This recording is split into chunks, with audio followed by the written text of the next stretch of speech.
collectors, and welcome to another Bossk Bounty video, and welcome to episode 226 of Ask Bossk Bounty.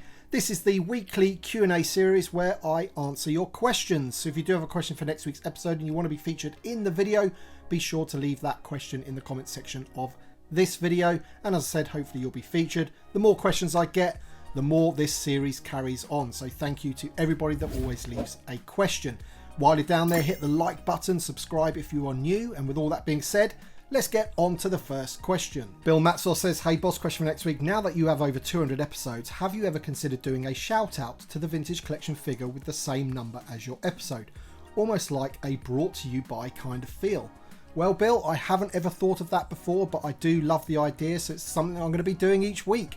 And this week is episode 226, so the figure that I'm shouting out this week is VC 226, which is Bo-Katan Kryze. Awesome figure.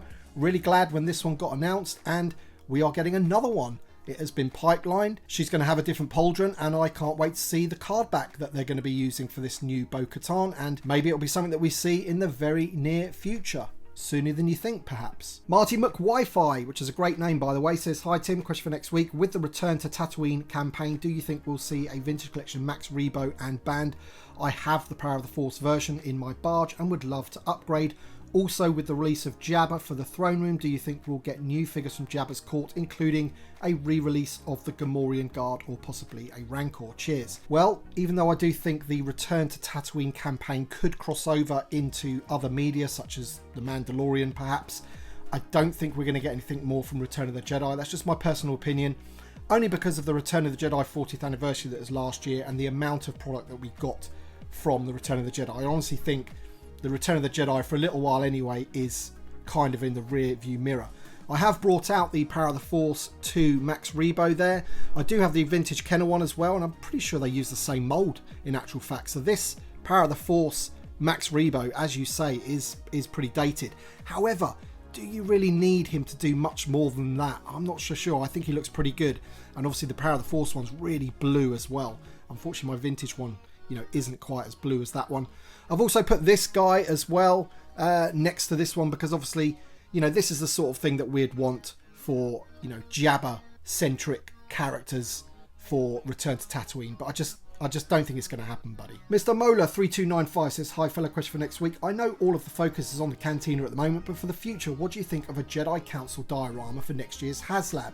We could get figures like Ki-Adi-Mundi, Plo Koon, Shaak Ti, Sussie's Tin, etc. It would be a fantastic way to get out multiple wanted Jedi in one go. Now, on the face of it, that does sound like a pretty good idea, buddy.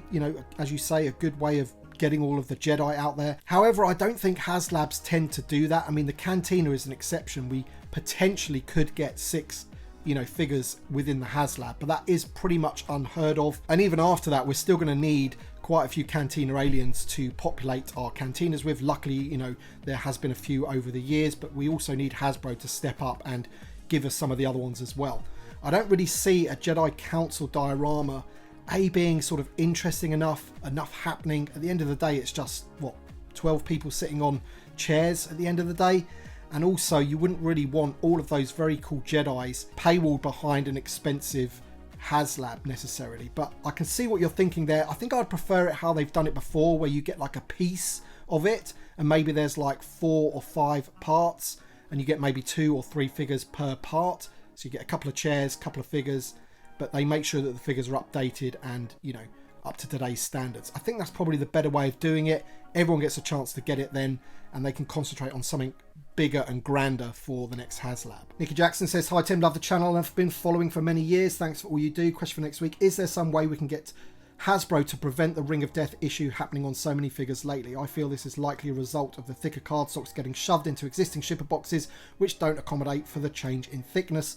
As a carded collector, I never had to run around my capital city so many stores, 20 to 30, just to find a single card back worth buying. Axe Woes, Privateer and Dooku are the best examples of this so far. Come on Hasbro, this is getting ridiculous. Absolutely, buddy, and it's been going on for far too long. And unfortunately, in the very latest wave, I've got a couple of different sets from different sources, and my Stormtrooper here and some of the other figures from that wave do have that Ring of Death. So they haven't sorted it yet. However, I do believe that it has been mentioned many times, and it is my hope that it's now sitting with the right people at Hasbro, and they're hopefully going to be doing something about it. Because as you say, a lot of people that collect the TVC collect it as carded collectors, and they want their cards to be minty fresh. And, you know, pulling them straight out the shipper box to have that line on them, on the card on the front there, is not good. So come on, Hasbro, please sort it out. All you got to do is make the shipper boxes bigger, or go back to the 12 per case and lay them on their sides. But you've got to do something about it. Luke Van Ralter says, hey BB, great content as always. Question for next week. You mentioned Barada 2 times over the last few weeks. Why didn't Hasbro update him yet? He seems very simple for them to do, as it would be a repaint from Kithaba, who is already in TVC line. Thanks, keep up the good content. Yeah, this is a great question, and one that I ask myself frequently. He would have been an easy one for them to do at the end of the day. We do have Kithaba. Admittedly, the Kithaba figure doesn't have the required leg articulation. However, that didn't stop them reissuing him as part of that Jabba's Goons, you know, wave of 4. So really, in my mind, last year they could have retooled that figure and given us Barada instead, but they chose not to. And as I said in a previous question, I think the Return of the Jedi stuff is now on hold for a little while. I don't think we'll see Barada for a little bit. But that's just my opinion. You never know. They might come out of him next week and say we're pipelining Barada. But I doubt it, basically. Sci-Fi Dude says, what's up, BB? Question for next week. You think it'd be worth making a TVC Acolyte Jedi Kelnaka deluxe figure with tools? I would love it. 3.75 inch for life. So, you know, before the previous episode, I would have said yes. He was definitely the character that I was most looking forward to seeing in the new show, The Acolyte. Unfortunately, and this is a spoiler, so if you have not seen it, please click away now. They've killed Kelnaka straight away. And okay, there may be some flashback scenes in future episodes, because I'm pretty sure we saw him kicking off a little bit in one of the trailers. But, you know, we ultimately know his fate now. And it's not like the Chrysanthemum figure where he actually had an active role and he did loads in the series. So for me now, he has gone from being the most wanted figure to the least wanted figure, because ultimately I don't really want a figure that hasn't really done anything in any of the shows. I know that can be said for some of the other figures and background characters, but in terms of like a main character that they've mentioned, you know, the whole thing about him was, you know, we've got to go and find him before these other bad guys find him. And when they find him, he's dead. It just ruined it for me, man. ST5M1L3 says, hi BB, question for next week. A little bit of a weird one for you. When you go on holiday or an extended stay away from home, do you ever bring a figure with you? I always feel a little silly doing it, but I usually bring something, even if it's sometimes just to sit in my bag for the duration. It's nice to have something to fiddle with or pose if you get bored and are away from your collection. So it isn't something that I've usually do or have done in the past, but I'm definitely going to be taking Mr. Bossk away with me when I go to Florida this year. Only for like photo opportunities. I'm going to get him with, you know, with the Falcon in the background and just silly things like that, just for my Instagram basically. And yeah, why have I not got this figure, you know, in the shot? He should be in the video, right? Anonymous Hippopotamus says, howdy Tim, excellent video and happy Father's Day. I made the same observation about OSHA's potential reuse. Fingers crossed for a Rebel Commando. Question for next week.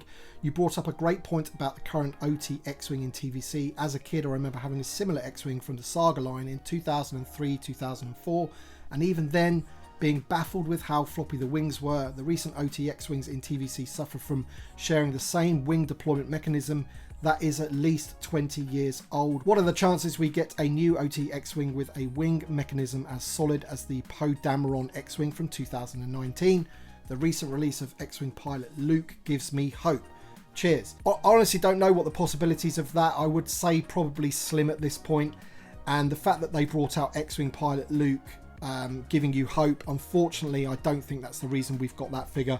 I think it's because they're going to be doing that 4-pack of Rebel pilots, and you know, they're able to sort of get that tooling out from the archives, if you like, and use it for X-Wing Luke at the same time. Basically, that's my thinking on it. I am all the Sith says, ask Bossk's bounty. Question for next week.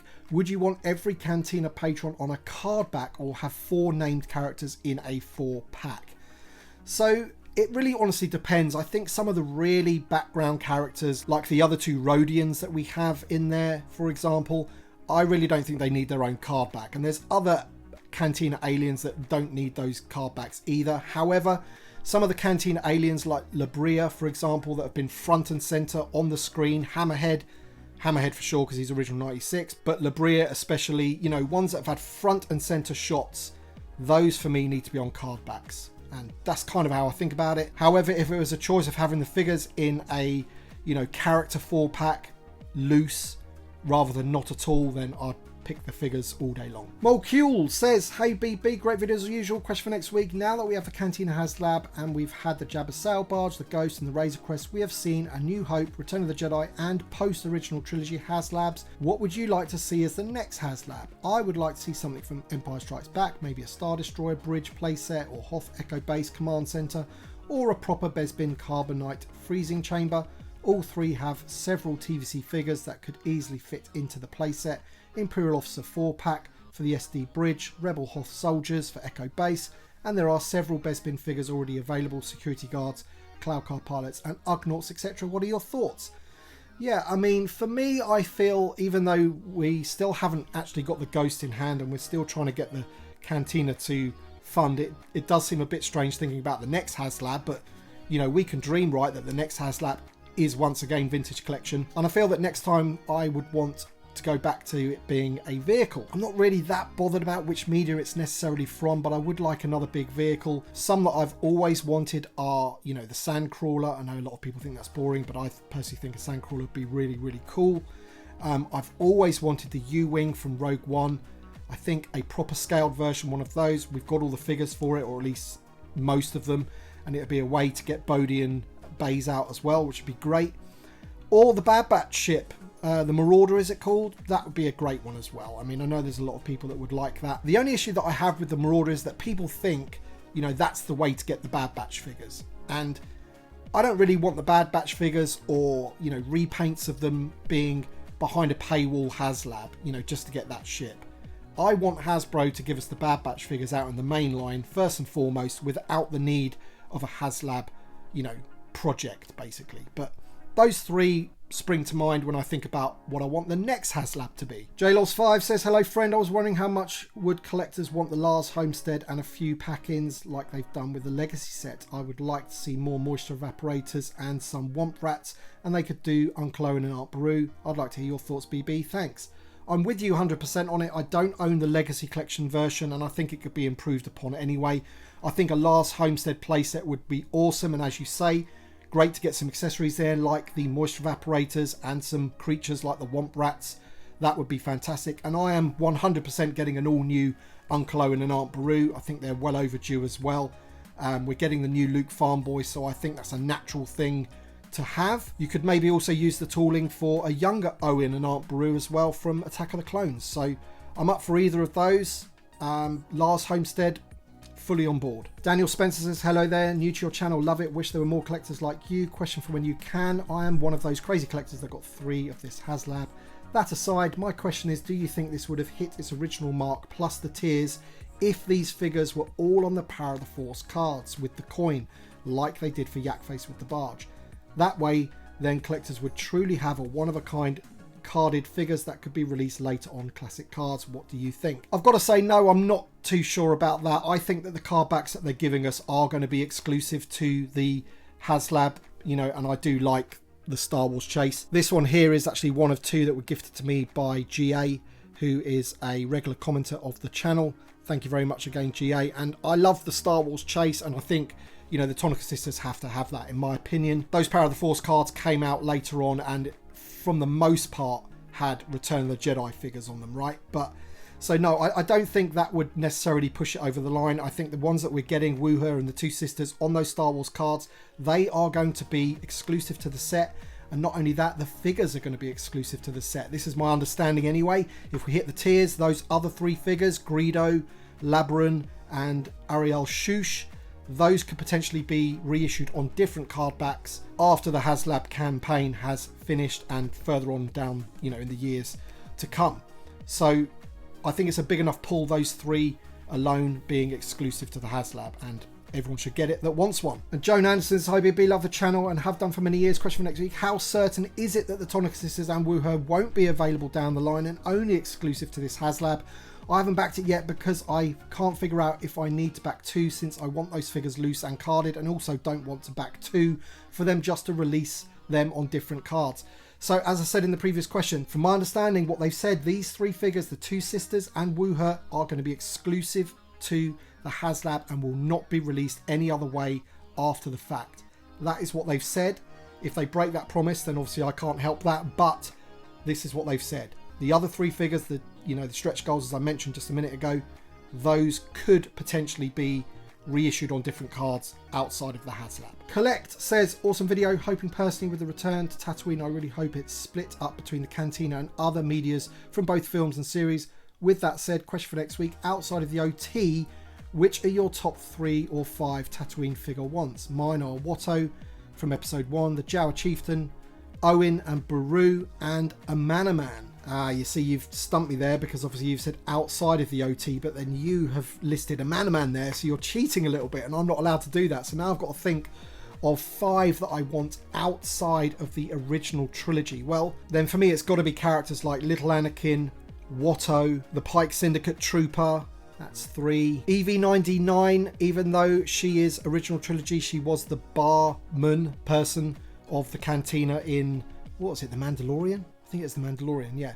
So that's 4. And the 5th one, I'll probably say an all-new Qui-Gon Jinn. There you go, there's 5. Patreon supporter Marky D 1967 says, hi Bossk, been forever since I asked a question for next week, even though I've never missed an episode. So here's one you can hopefully wrap up the episode with. What happened to your original Back to 1981 theme song?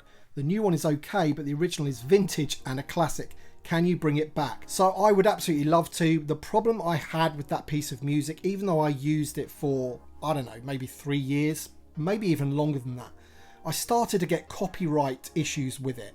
So the person that owns that piece of music was copyright claiming my videos. And even though I countered them and managed to get the claims removed, because that is a free piece of music and I was, doing everything that you're supposed to do to be able to use that music in terms of making sure that the source was included in the description of all of my videos and things like that. So I was making the claims go away, but because I used it on every single video, they just wouldn't stop coming in, and it became an annoyance really, having to sort of counterclaim all of these claims. And I tried contacting the person that owns the piece of music, even though it's on a free music download place, and got no luck with it. So the claims kept on coming in, I had to keep countering them and win, and it just got annoying. So I thought, you know what, it's just easier if I don't use this piece of music anymore, which is a bit of a shame because I too loved it, which is why I chose it in the first place. And yeah, the other piece of music I use isn't as good, but I don't get the copyright claims on it, so it's all good. So that does indeed wrap up the video. Please check out my reviews that I've put out this week of the new Darth Vader, the Mandalorian Judge, and the Captain Rex, all from the most recent waves of TVC. They are all on the channel, and there'll be more reviews to come this week. I want to thank everybody for watching. Thanks to my Patreon supporters and channel members. As always, your support means a great deal to me, so thank you so much, and we shall see you on the next one.